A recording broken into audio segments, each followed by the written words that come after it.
الحديد اللي في دم الإنسان هو نفس الحديد اللي بنستخدمه في البناء؟ الإجابة هي أيوة. ذرة الحديد نفسها هي يعني ذرة الحديد اللي في جوه جسمك هي نفس الذرة اللي بنلاقيها في مسمار أو في عمود خرسانة.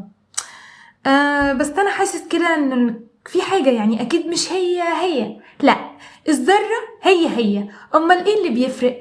اللي بيفرق إزاي الذرات دي مترتبة حوالين بعض، وإيه البيئة اللي موجودة فيها.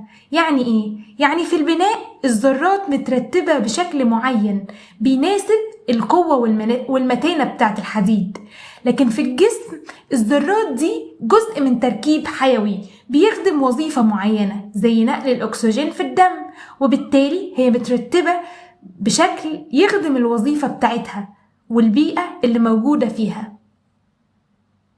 فالسر مش في الذرة نفسها، السر في شكل ارتباطها وفي السياق اللي هي موجودة فيه، ولكن الذرة هي نفسها، وده اللي بيخلي نفس العنصر يبقى ليه استخدامات مختلفة جدا حسب المكان اللي موجود